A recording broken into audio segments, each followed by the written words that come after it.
You know it's true. I don't know how I feel about that entire diatribe.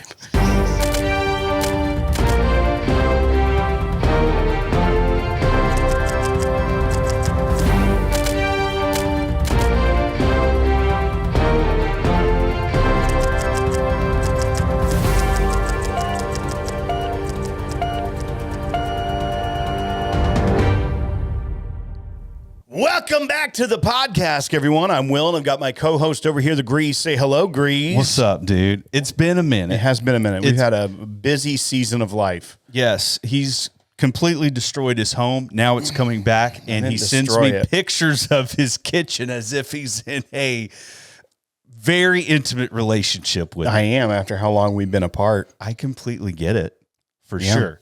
His son, Henry, thrilled, very excited that the fridge is back where it should be. Yeah, it's awesome. Oh man, no, it's been a fun little trip. I've had a bunch of whiskey opportunities out there. I did a barrel pick since then with Preston and Michael. We went down there and picked a great Weller barrel. Also had a party here that was crazy. Well, no, I was supposed to go on that Weller pick, and then we didn't get everything done, and they were ripping out our floors the next morning. So I was like, barrel pick or being able to move back in my house. Yeah. I knew which one was the priority. Different kind of moving furniture. But then the next day I ended up with strep throat. So it was probably for the best I wasn't around, like drinking whiskey, getting in your face. I did thank you for that. Yeah. I did thank you. I didn't know at the time, but I mean, then I was sick, and then I went to Colorado with Ty and the gang out there, and Chuck and Jason and a bunch of good folks. And then you were gone, and it's just been a busy fall around here. But speaking of Buffalo Trace picks, though, did you see the emails come through for the SBS barrel house? Yeah, there's a new thing. If you have a few single barrel points, I think you only have to have three or more. Mm-hmm. You had the ability to sign up. Now it's all sold out before anybody goes and tries to find it. It sounds like it's going to be a thing they're going to try to keep doing, though. It's a really interesting, it's like a warehouse tour.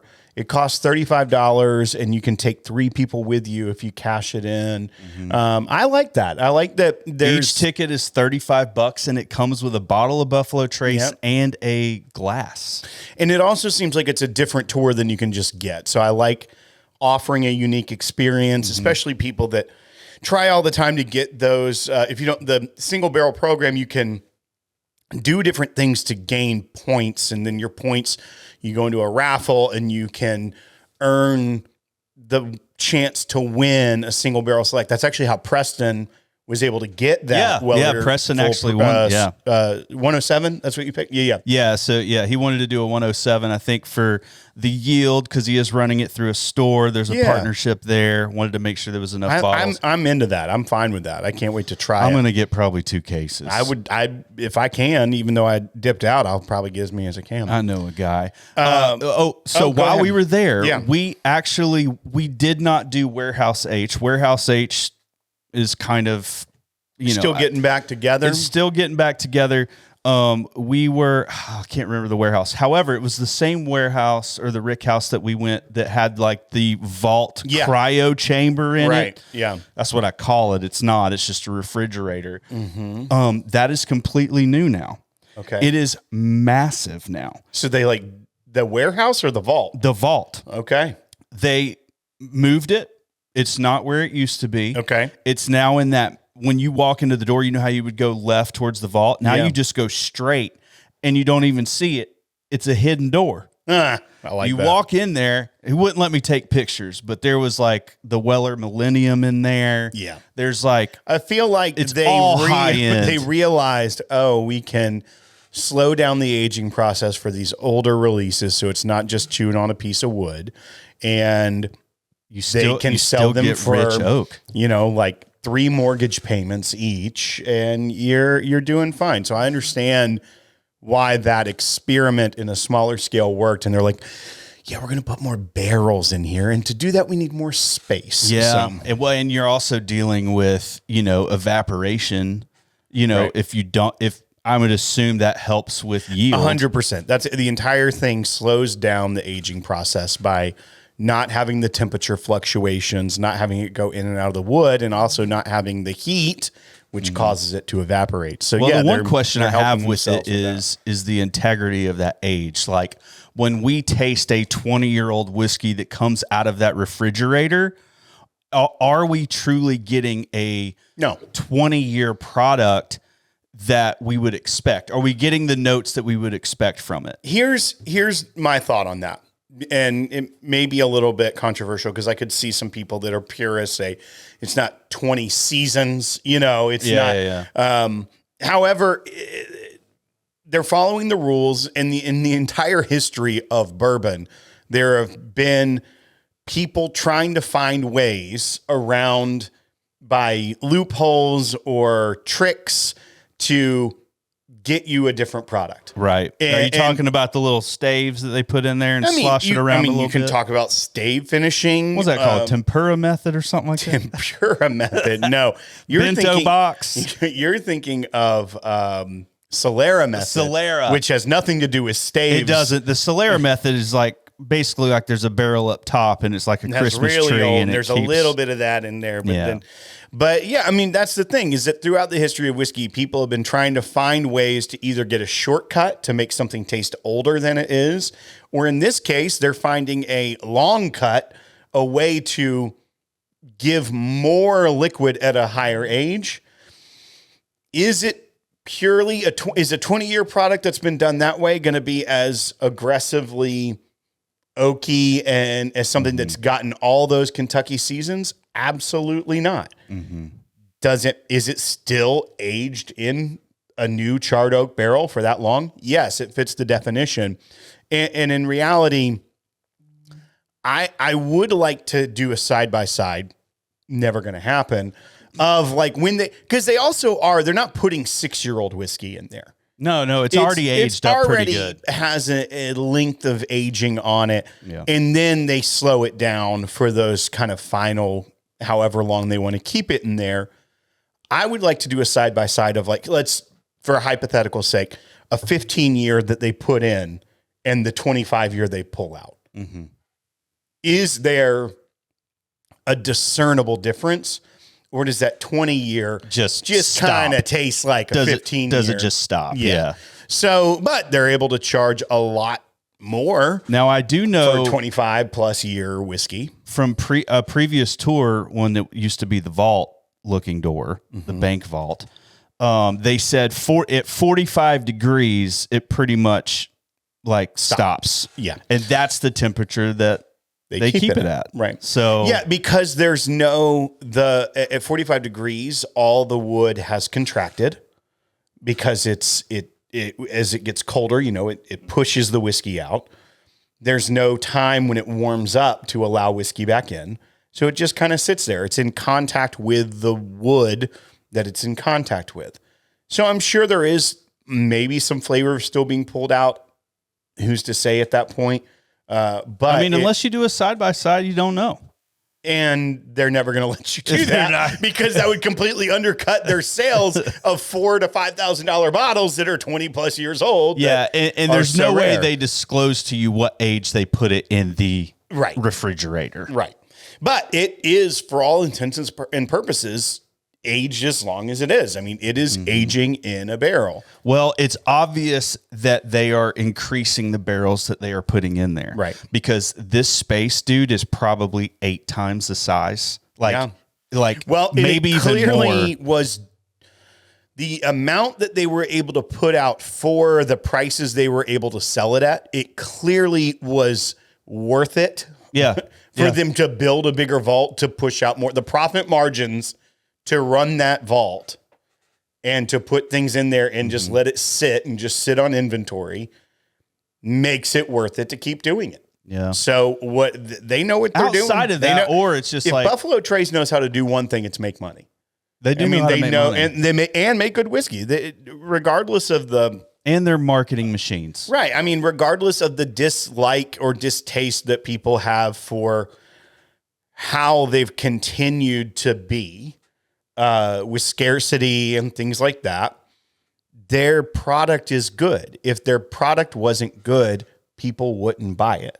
Yeah. They would stop buying it. If they completely undercut themselves by making and they wouldn't pay secondary just a crappy product. I mean, the fun of the Blanton's hunt that everyone gets right back into if you start to get into whiskey would no longer exist, because then it would be, it's not even, when people talk about Blanton's, they go, it's not even that good.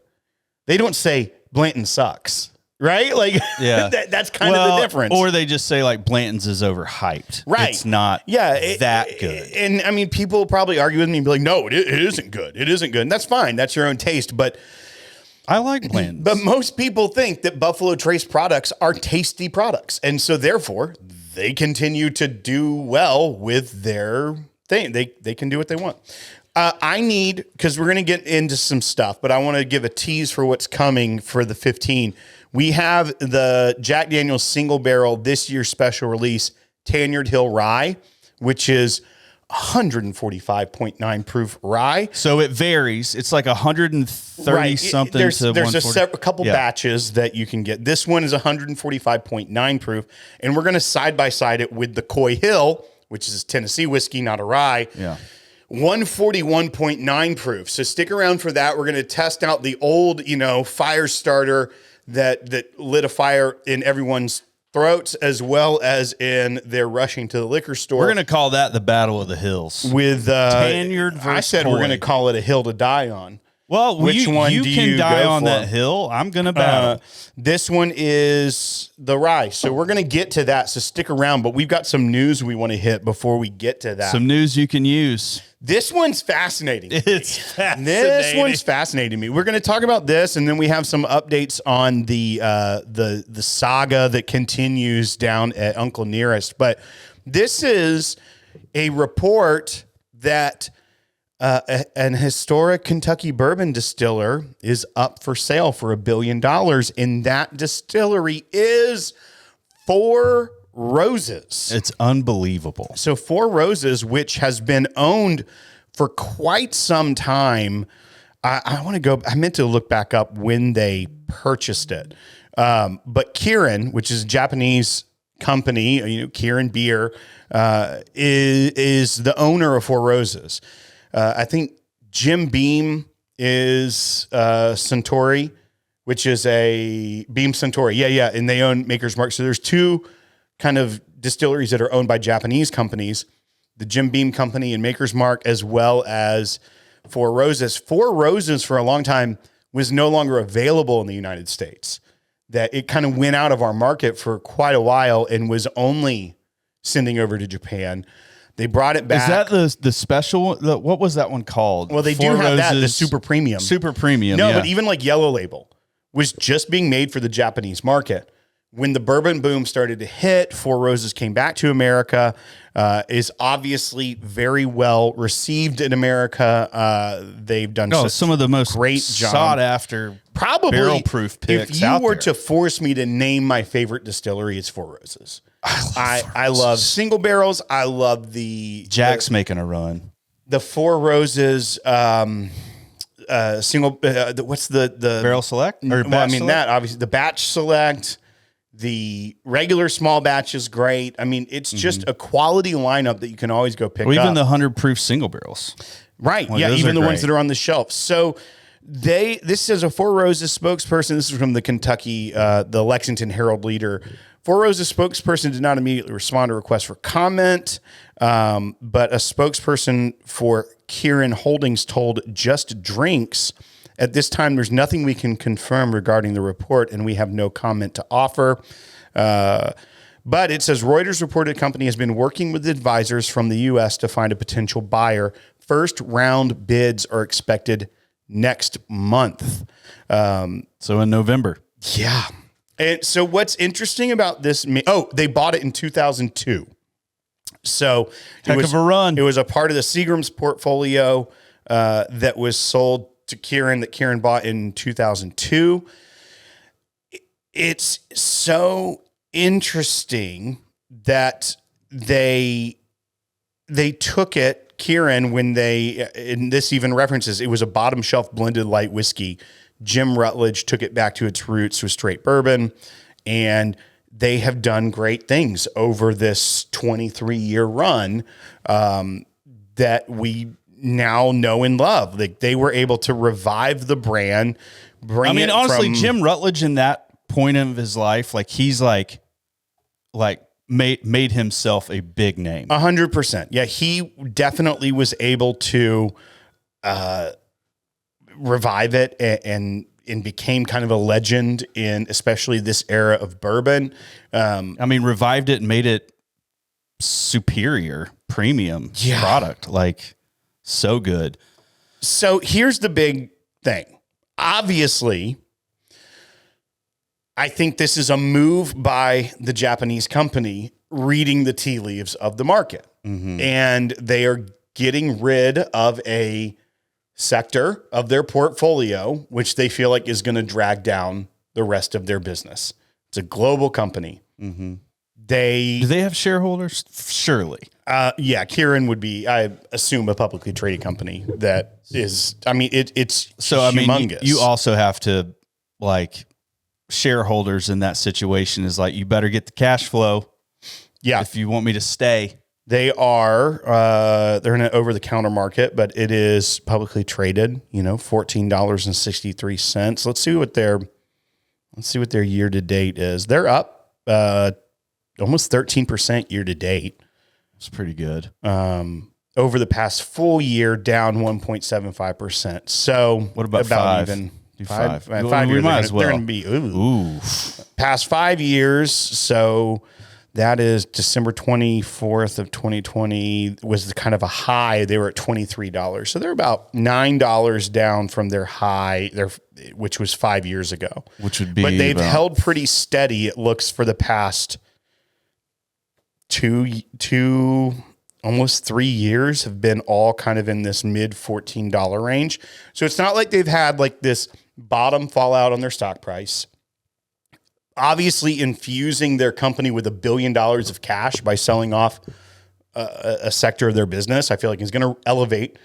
They're going to have more cash on hand, as well as if I haven't looked into the financials or anything or reports that they've said about their bourbon sector. But if you can take what we've seen from Brown-Forman, what we've seen from, MGP, all these things that we have discussed and how they've had a real hit in the consumption of their product, I feel like that sector is going to be more of a burden than an upside on their portfolio, which is why I think they want to offload it. Also, if they can get $1 billion for it, that's really good for them, as opposed to waiting 2 or 3 years when it's really hurting and it's a fire sale trying to get rid of a bourbon brand. What's stopping them from contract distilling? Like, I feel like that's why would you? For other people. I'm like, why would you start putting other people's juice in Four Roses? I'm just saying, like, I feel like there'd be a huge line out the door. To buy Four Roses. I don't know that they don't do that. Distillate. I don't know either. I know brands that are allegedly recent Four Roses product. Obviously, there's NDAs and things that it's not like stamped everywhere. This is Four Roses with a different label. We know Heaven Hill's got some stuff out there. We know Barton obviously does it. I could be corrected, but I am nearly certain that that is a part of their business. Well, I mean, also, once again, Bullet had it. You're assuming that that's a boost for a company right now. Well, it's just a way to, if you can't sell, if your product that you have aging up and everything is not moving like it normally does, then you don't necessarily need to create more. So you can start filtering in contract. Sure. No, but I'm saying if that's already a part of it, but we know how much that's getting hit right now. So if it's already a part of it. But I'm just saying the prestigiousness of Four Roses. But one, they can't advertise that. You can't advertise that this is Four Roses in my bottle. You can't use their trademark. We'll figure it out. Brands are already doing that. Yeah. So, I mean, there's always the wink and the nod of where this came from. E2 bullet. Right. Help me win Matt Madness year one. There is, so one, we have to go ahead and assume that is already a part of their business. We know that contract distillers, that is a portion of their portfolio that is hurting more than just regular retail sales. Okay. So I could get behind because the brands that are NDPs are going out of business, don't have the money to pay the premium for the barrel. The barrel prices haven't necessarily come down where that's still going to be a premium barrel. So to launch a new product, let's say, or to take a product you have, you'd have to, and it wasn't Four Roses, you'd have to elevate the price because that's going to be a premium barrel. Mm-hmm. Or you'd have to bring a new product to market that's going to be outside of what people are looking for right now. They're not looking for another $150 bottle sitting on the shelf. For real. And think about how much a Four Roses single barrel select cost on the shelf at retail. It's like 100 to 110 high. to 120, depending on the store. So for a contract distiller to be able to put out, they're not going to put out a 90 proof Four Roses. They're going to put out a cask strength to try and move it. It's going to be $150, $175 for them to even think about making a profit on that. Yeah. That's the problem. So interesting move, Four Roses. I think it is very interesting, and I like the intrigue of it. Because one, I want to know who's going to buy Four Roses. 100%. And we hope we know them. That would be awesome. That would be great. And that's the other thing. Like when we've talked about Uncle Nearest and stuff like that, like Brown-Forman, I don't think would do something like buy Uncle Nearest that has all this drama and toxic asset and stuff like that. If it were up for they don't sale. have asset. Something like Four Roses could be a different thing. Complete market penetration, don't extremely good. Don't flirt with me. Don't flirt with me right now. Or Buffalo Trace. I can't. Who actually has cash in this bourbon apparently economy? Buffalo Trace does because they just what I mean. Threw another $1 billion out there in construction. That's what I mean. Like who actually could afford something like this? Either a VC fund, which I know. Well, I mean, that's probably who they're going to be marketing this to. Is to venture capital. But you know what a VC would say right now? Be like, yeah, we'll give you $200 million for it. Well, and that's part of the problem is I know some people in that business that are not going into the alcohol industry. Yeah. But that doesn't mean there's not someone who isn't that's in that world. Right. But then on top of that, you can, if it were to be another brand, I think probably the only one with the means right now would be someone like Buffalo Trace. Yeah. They've got cash. I mean, it seems like they do, but they also, I talked to the guy that was doing the barrel pick, and he's basically saying like, no, we're still up. Like we're still doing fine. So this is according to the first half of 2025.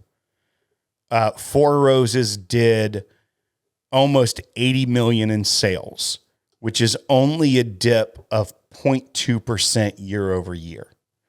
So to me, that if you double that, you're looking at $160 million a year. Obviously, I feel like they are trying to, because it says the group's total alcoholic beverage division saw its revenue decline by 19.9% in the first 6 months of this year. So to me, that says they're down 20%. Four Roses was only down 0.2. Yeah. They're wanting to refocus on their core, sell something they think before it loses value, offload the American product, focus on their core products, and then then have cash flow to help float through that. That's the way I read it. You can't sell it for $1 billion if you're down 20% like the rest of the people. Well, it depends on how. First of all, that's what they're floating out there. Who knows if it goes for less? If they get competitive bids, it goes for more. That's just kind of what their benchmark is. I'm just saying they're in a great spot to sell. They're showing market stability on their product during an unstable market, and like that's you know the risk is way lower, right? So I can see it. I mean, I'd buy it. If I could.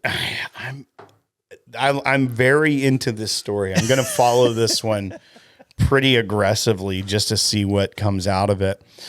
Another thing is there's an update on the Uncle Nearest situation. And so the Weavers they filed a motion, I think it was about a week ago, where they switched up attorneys is the best way to say it. They filed a motion for a new appearance for new attorneys, getting rid of their old attorneys.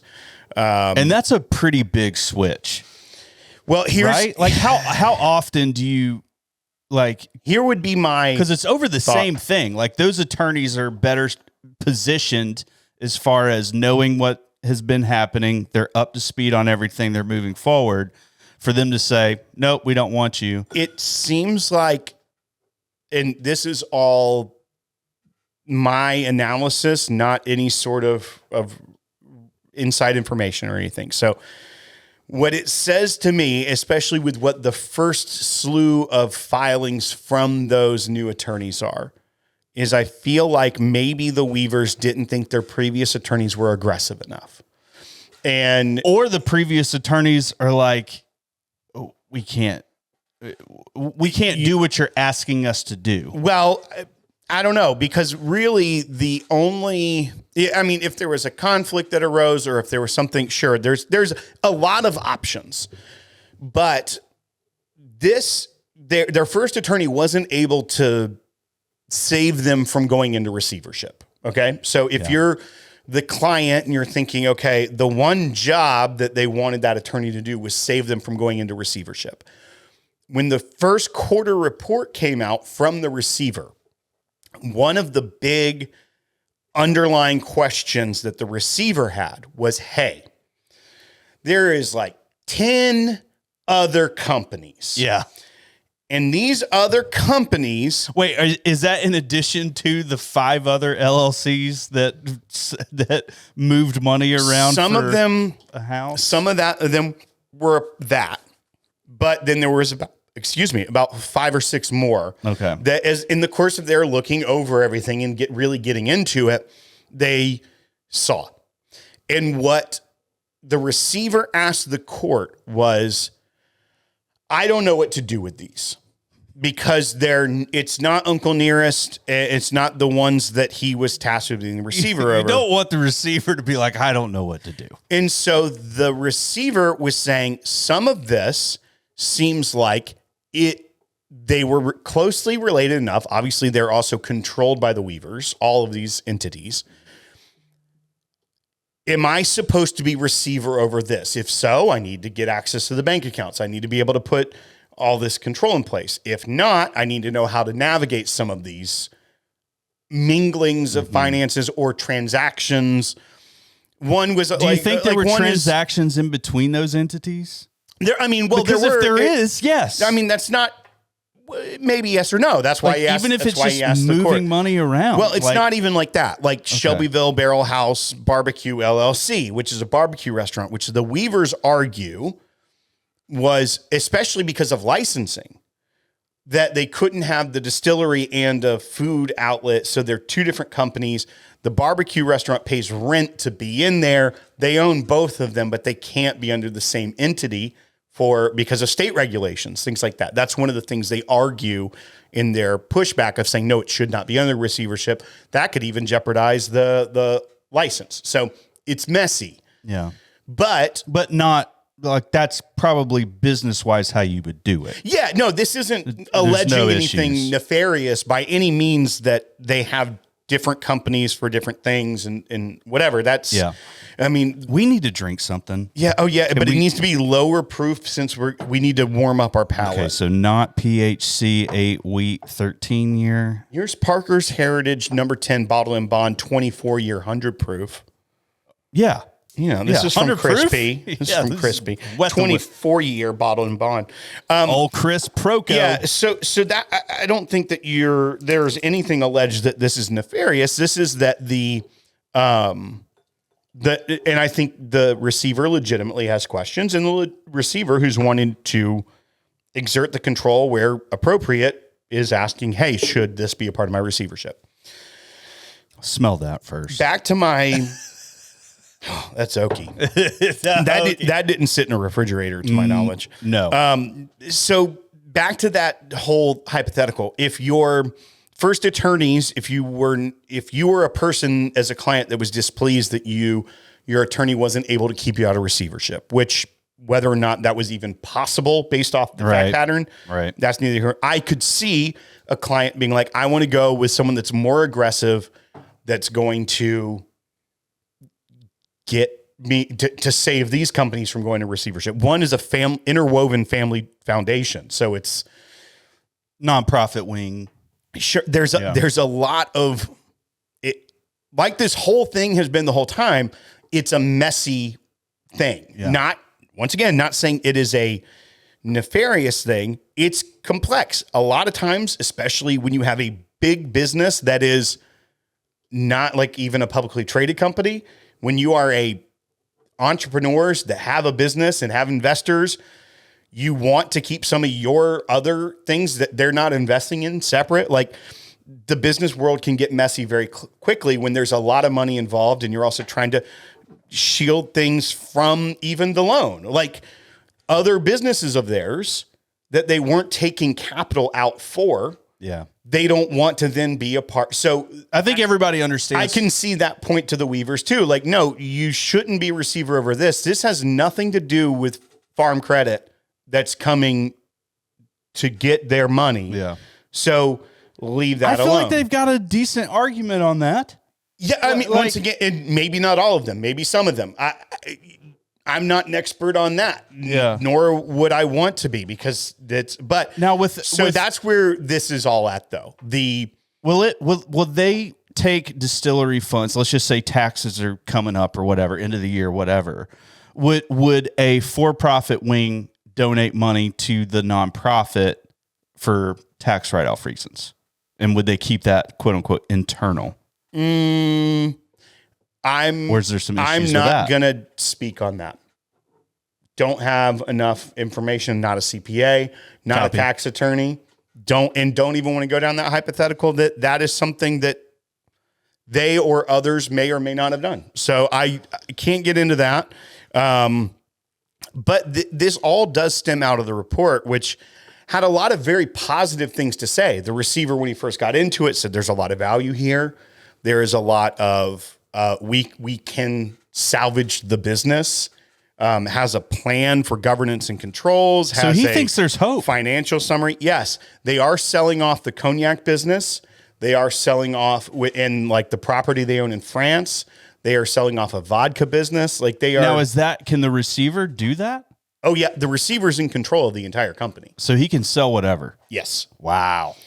So all that to say is that there are liquidations happening, but this isn't like a Chapter 7 bankruptcy situation where it's a liquidation of the company. Right. This is a situation where they see the receiver sees a positive thing for it, had actually very nice things to say about the Weavers' cooperation. And so that's where I think the attorney move is interesting because they are, I think, and the Weavers, I believe, even in some of their filings are saying some of these things could do a lot of damage to our company, could make it lose millions of dollars in value if the receiver gets what they want, which is a much more aggressive stance that I feel like they're using with this new slew of attorneys, especially in light of the receiver saying very good things about them and the status of the company, saying, yes, there's cash flow issues. Yes, there are issues here. Yes, we have to reconstruct the financials completely. Yes, there are things we have to sell off.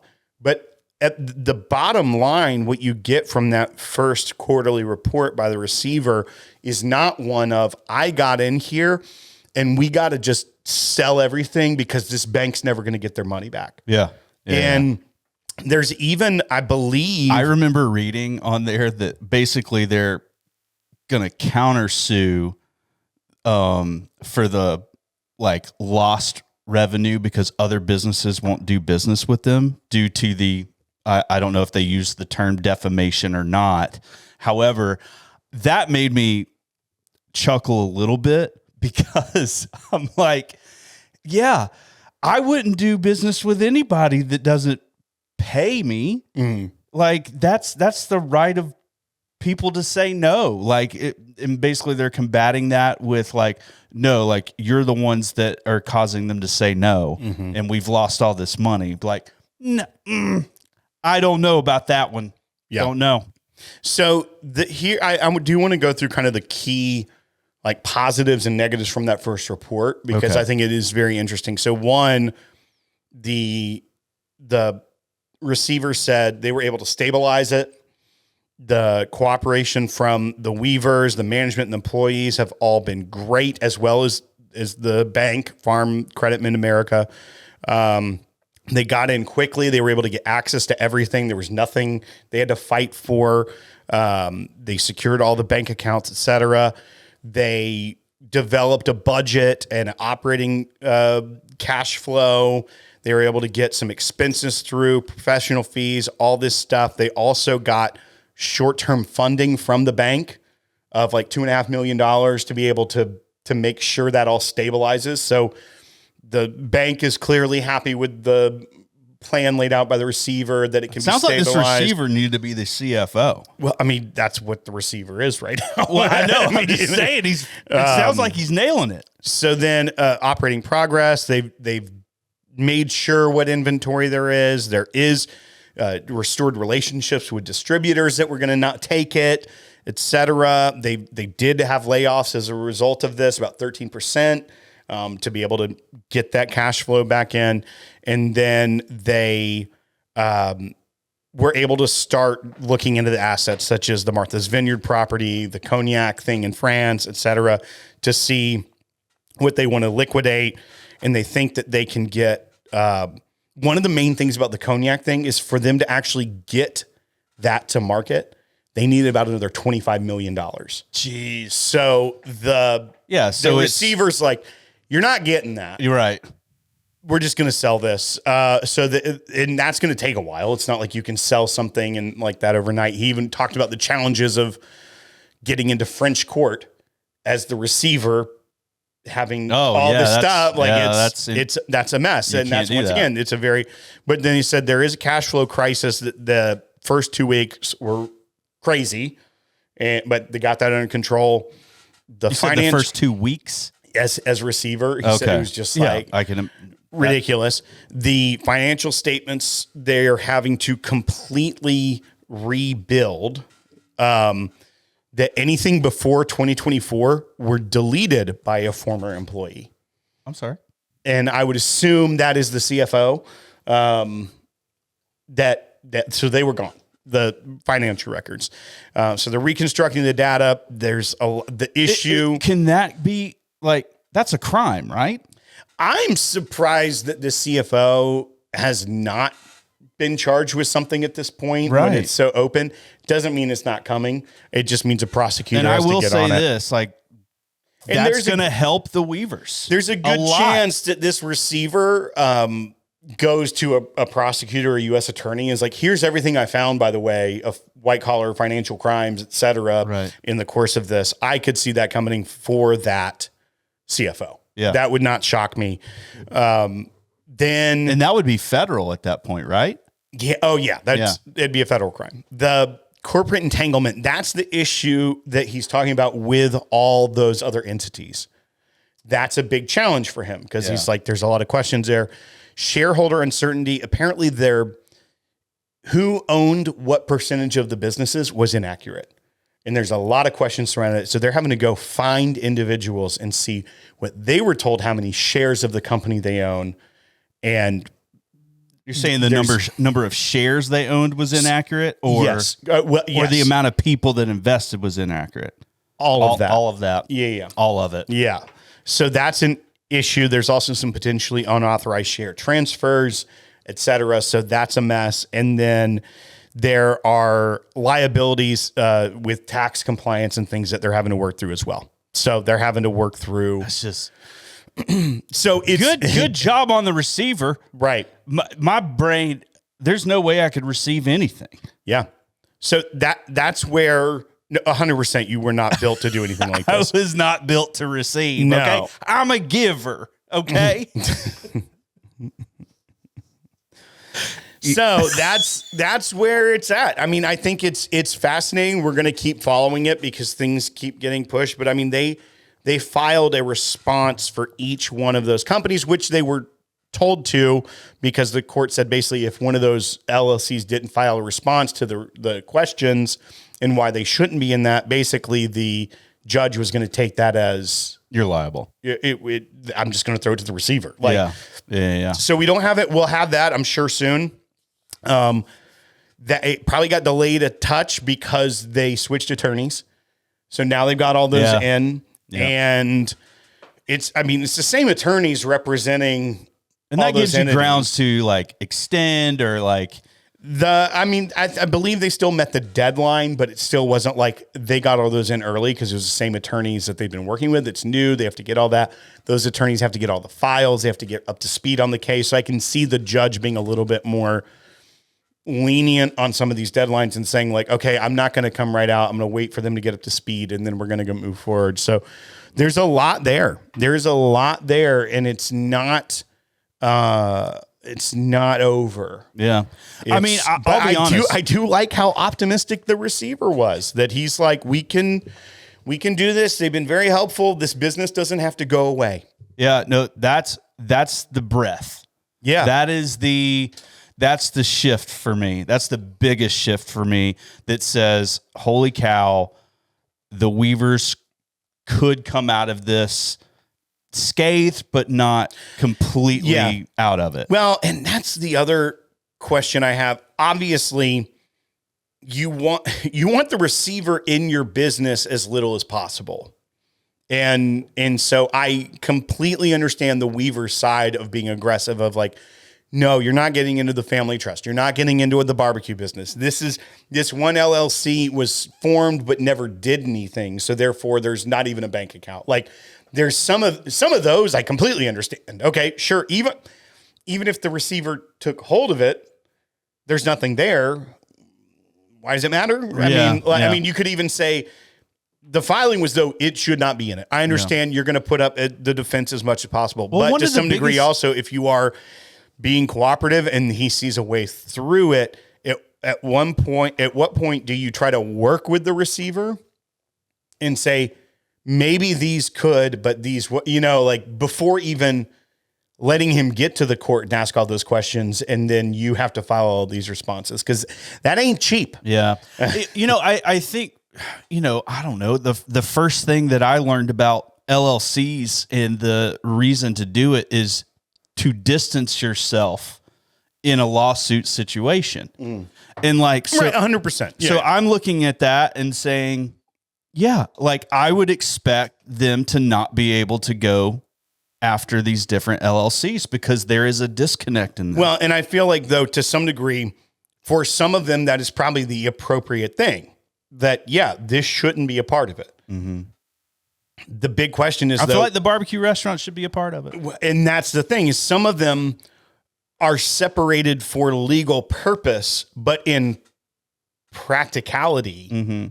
Well, that's just a permit. That's the only reason they do that, right? They are synergistic, and one doesn't exist without the other. Yeah. And it's because like the barbecue restaurant had to be a different LLC because of restrictions or permits or whatever. Yeah. The legalities, right? And that's where I would need more information from the receiver's point of view, is if though you are strictly running the barbecue business and you are paying rent to have a space in that, and that's the only transaction, is like, here's a set lease so that it can be official, that the barbecue restaurant gives to X to the Uncle Nearest LLC. Like, and if you think about it, if In-N-Out Burger was in there, they wouldn't be liable if they were leasing property on the right. But the difference is it's the same owner. I get it. I get it. But the question is, like, if it's just a rent payment is the only financial transaction, and that's very clear, then I feel like the receiver wouldn't have to even ask the question. Now, the financials are a mess, so part of it may be I need to see what all these payments are because they're deleted.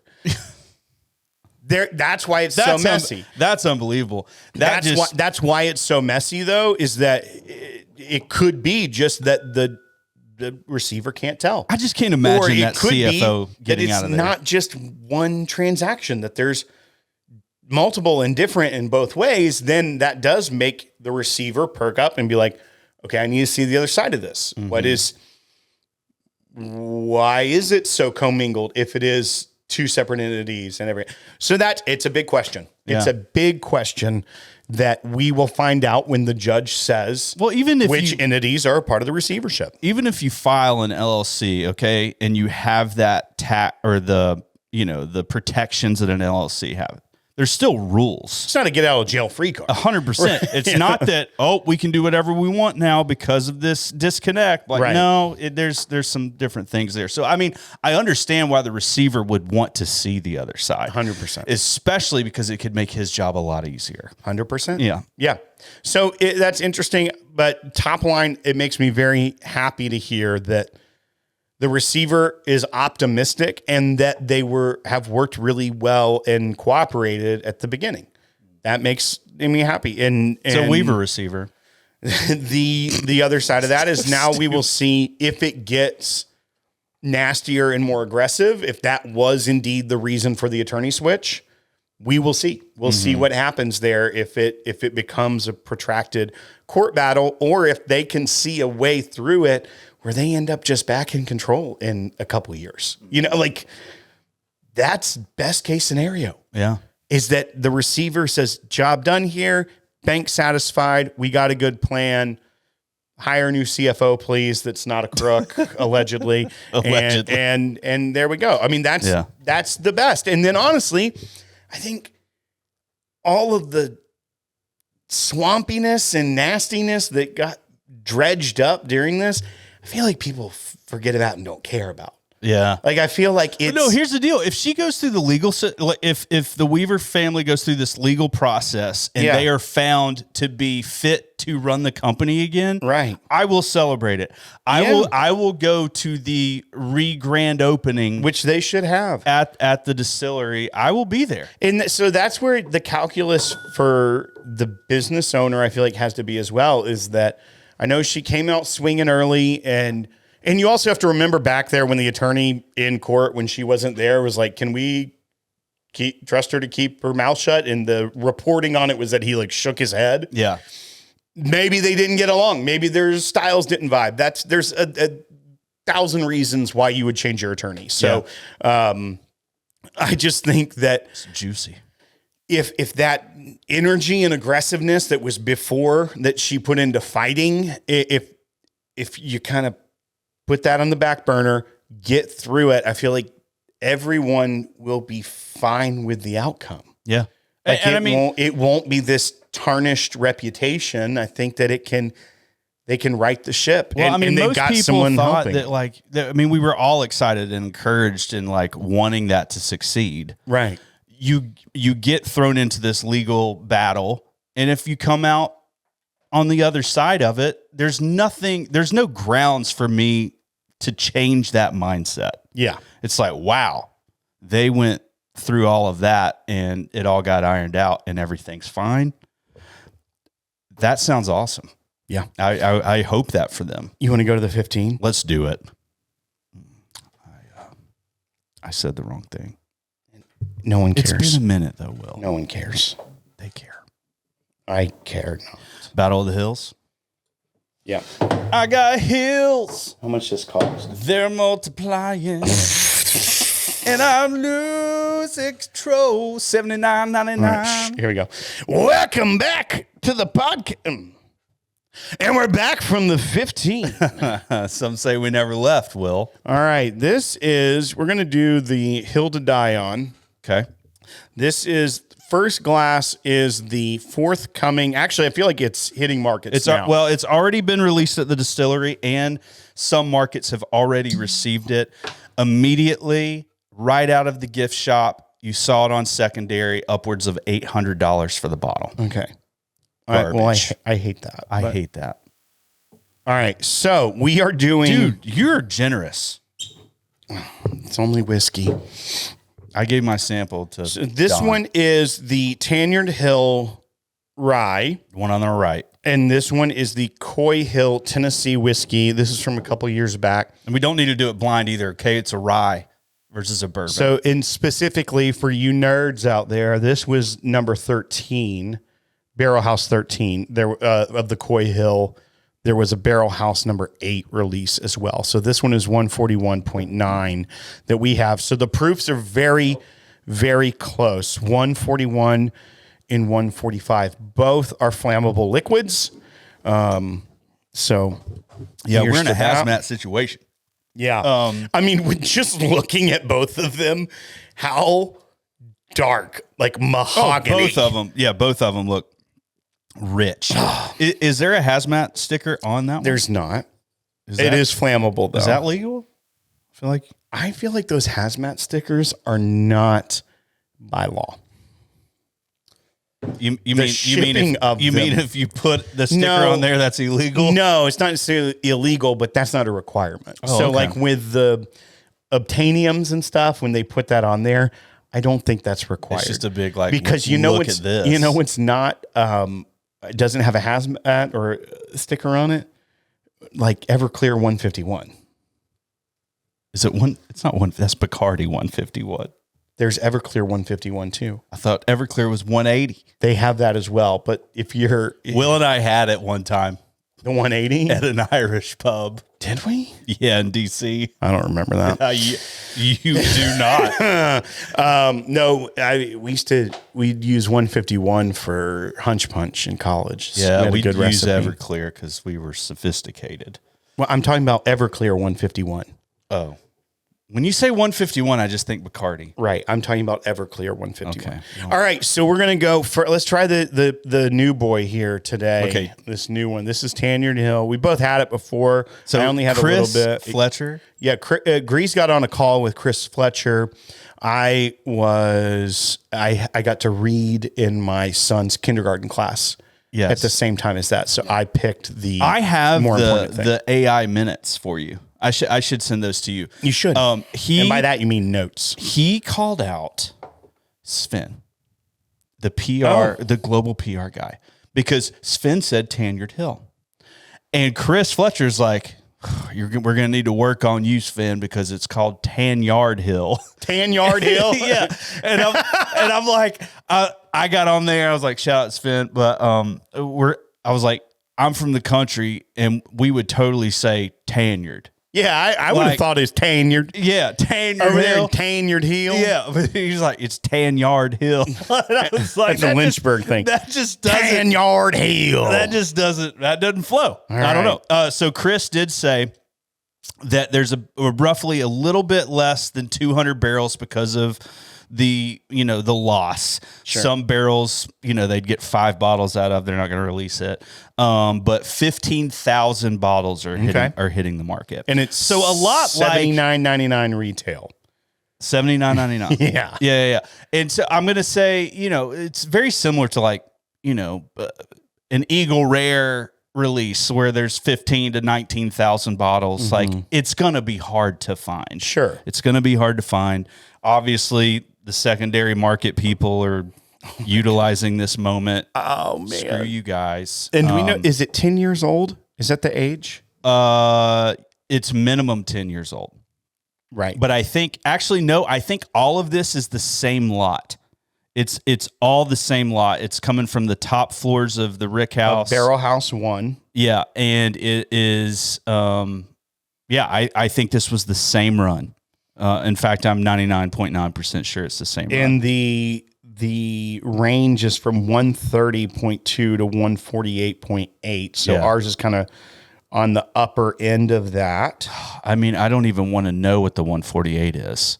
Like profile. Probably not much different because it's just 3 proof higher. So I will say this. I asked Chris in that tasting, I said, I know these are single barrels. I know they're different proofs. I know these things are not going to be consistent, as far as that's concerned.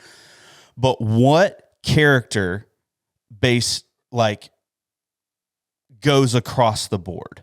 Mm-hmm. And I was like, is it the nose? Is it the palate? Is it the mouthfeel? Is it the finish? He made me so happy. Let's drink. He made me so happy. He said the finish. The finish is the most consistent, and this finish is unbelievable. Okay, well, let's drink it. Stop talking. They all entered the barrels in November of 2015. So just shy of a full 10 years. When? They all entered barrels in November of 2015. So they said 10 years. That's what their press release says. That's interesting. I don't know if they can round up. I mean, the nose is just a rich cherry. Rich cherry. Dude, okay, by the way, this is rye. I get a molasses, thick, syrupy. On the nose? I got it on the nose. So it doesn't smell like a rye at all. And it's 70% rye. It's their rye mash bill. Yeah, I mean, you can kind of get a little pepper, but it's not right out of the gate. It's kind of softened. But with... So here's the pros and cons of something this hot. Listen, for something 145 proof. Okay, I'm not going to give it to someone who's only had Eagle Rare ever. Yeah, but they would die. They would say this is the worst whiskey. The flavor and I mean it gets you.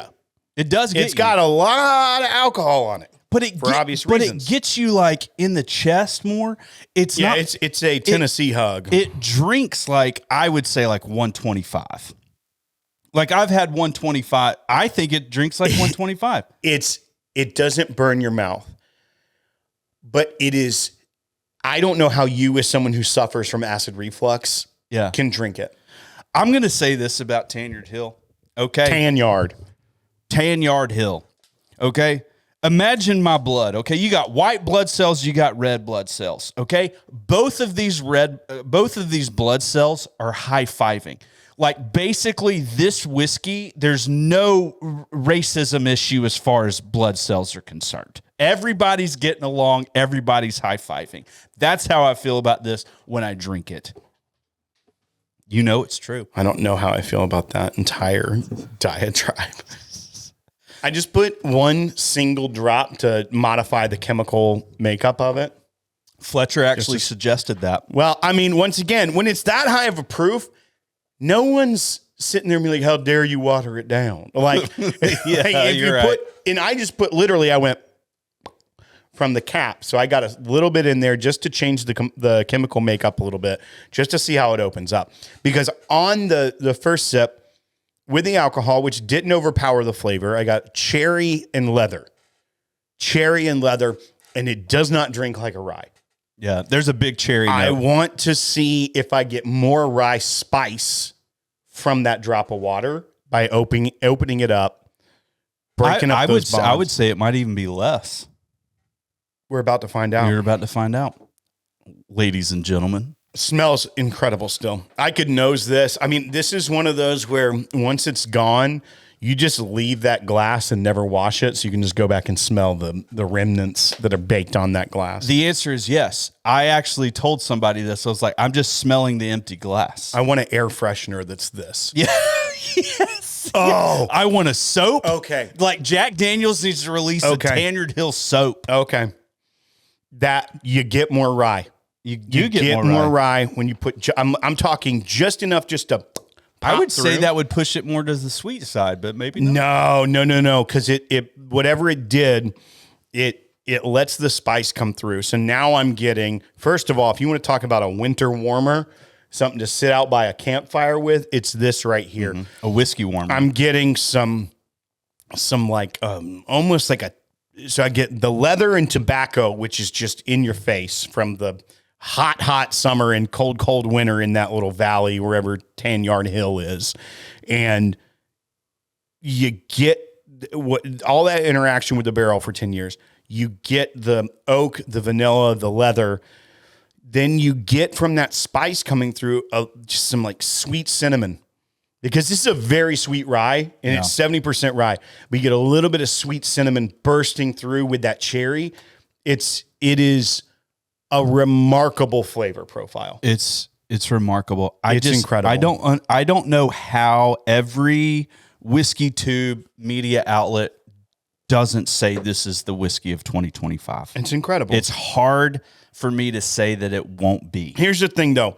If you buy a bottle and share it with people and they're not used to drinking really high proof, which that's I would venture to say most people shouldn't be drinking a ton of 145 proof whiskey. No, pour you an ounce and a half, call it a day. Yeah, but I would say throw just a touch of water in there. Just a skosh? Just a little to knock it off. A little dollop? Just get in there and honestly, it's I'm all going about through all the words that are dumb. It's changing the chemical makeup. It's opening it up in a good way, so it's not just all alcohol and top notes. You're really letting it bloom in that glass, and I'm very happy with that product. That is an incredibly well-crafted thing. Even if you were to proof that down to 120, it is gonna be one of the best things you've ever tasted. That is so good. Yeah. One thing you do not get is any traditional Jack Daniel's yeast, banana, fruit. It's like gone. That is not there. It does not come through at all. Yeah. So, Fletcher said this is a big whiskey. This is a big whiskey. Yes. It's massive. It's massive. That's one of the biggest whiskeys I've ever had. And I'm talking, I know. You talk about, You said you had some hot takes for me after I did my little review of it. No, I just said I have thoughts, which is a normal thing. My brain works. Okay. Well, when you say I have thoughts, it means I don't agree with you. No, I didn't. I was not going to say that at all. I just wanted to mess with you.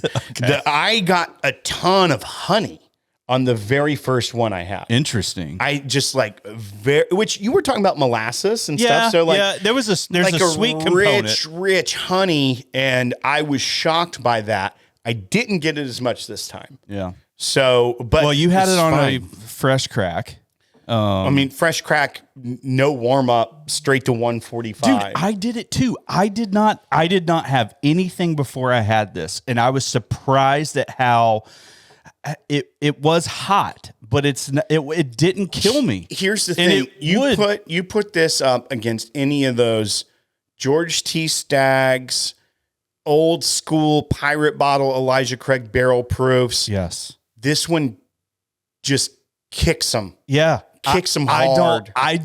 It's weird for me to say it because I love George T. Stagg. I love those pirate bottle. George T. Stagg's I've said it before. You know what? If I had to pick a whiskey, it's George T. Stagg. And obviously it's a rye. This is a little bit different. Those are bourbons, but this one has so much more flavor than those. It's unbelievable. I feel like those were really good flavors, but they were pretty singular in their flavor profile. This one is dynamic. And we've always been on the same page of like a rye just turns at around 6 years old. Yeah.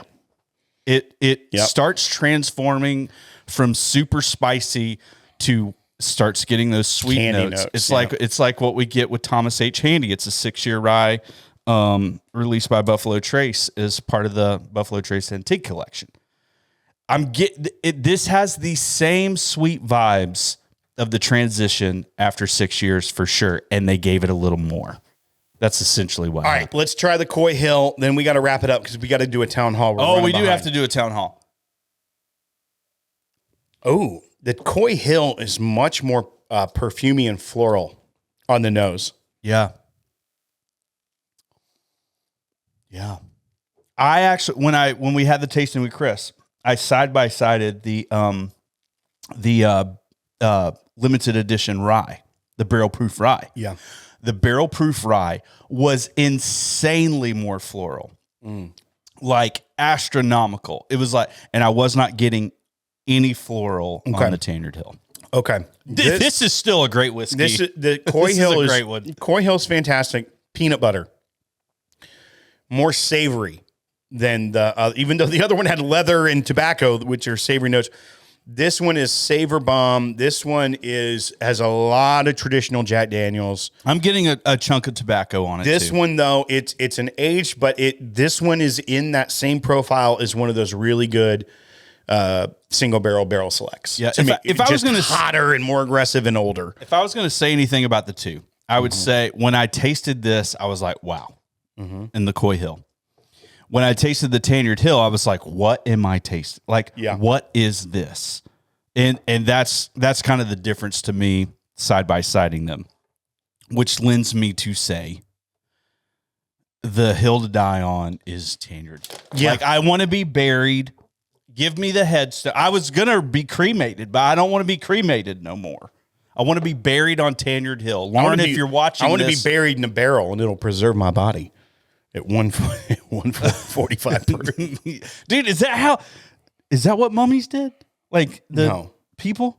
No, they didn't put them in a bottle of whiskey.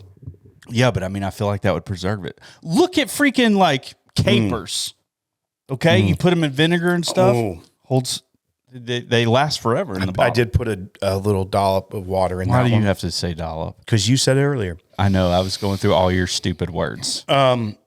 Still get a lot of that peanut butter, which I do love. It almost reminds me of some of the Parker's Heritage releases that I've gotten peanut butter on before. I don't get a heavy peanut butter. It's on the finish for me. But, I mean, this one is... Oh! You're right. I know. It's creamy peanut butter. I was focused on the palate. It's on the finish. As soon as you said that, I agree. But it is... I didn't get that. It's delicious. It's delicious. Here's the thing, though. And obviously, this one's been open for a minute. This has way more Jack character to me. This is a Jack Daniels. Yeah. This is a big whiskey that's a Jack Daniels. Yeah. The Tanyard Hill is like nothing you've ever tasted coming out of that distillery. I agree. That's the two differences. So that's the two differences.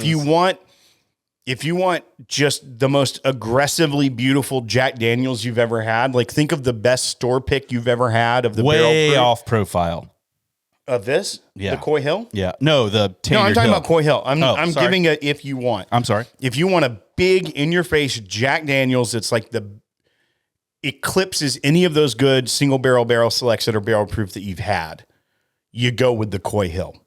If you want something that's just going to open your eyes to the world and make you join a Jack Daniels-led cult, a Chris Fletcher-led cult, you're dying on Tanyard Hill. And you're drinking that Kool-Aid. That's what I'm telling you. He's not wrong. All right, buy them both. And my goodness, if you can find it at retail, you're robbing the place. Yeah, I would pay $150 tomorrow for that bottle. Questions asked. No questions asked. Take my money. Would you pay $200? Yes, I probably would. That's unbelievable for us to say. I probably would. We would never say that. That's a ridiculously unique whiskey. It's also going to last you a while. It is because you're not going to drink a ton of it. It's you and three buddies aren't opening it and killing that bottle that night.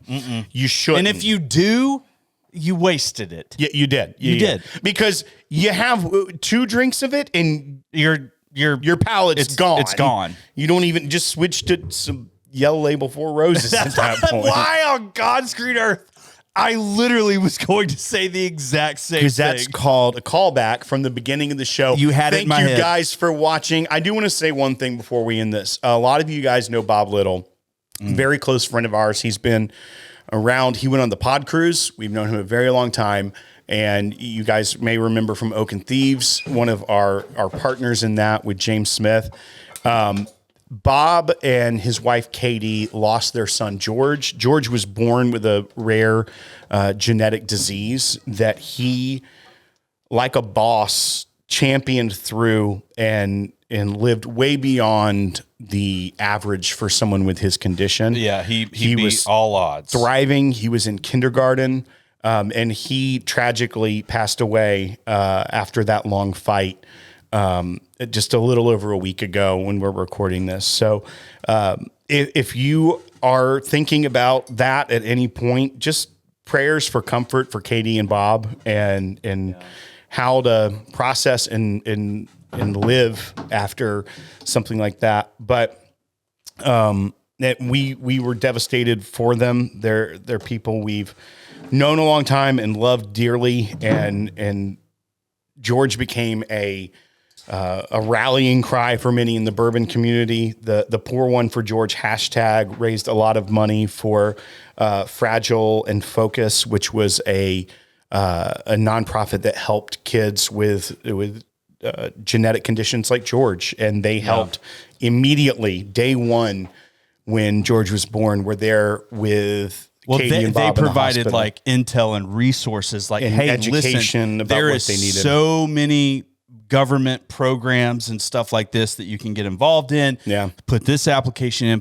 and that was a huge financial burden that was kind of lifted off of them. And George got amazing care. But this community is all about loving one another, and Bob is a big part of that and a very close, dear friend of ours. And so our hearts are broken for them. And we just would encourage you just to keep them in your hearts. And if you do, just say a prayer for comfort for them, because I can't imagine it. So yeah, and one way to give back, I reached out to Bob and said, how can we support you? If you want to, help provide a meal for them, they've got a meal train. Just email me, grease@thepodcast.com, and I'll send you that info. It's up on Facebook as well, in the Podcasters group, if you are a part of that. Well, thank you all for watching, and we don't know Jack, but we'll drink it.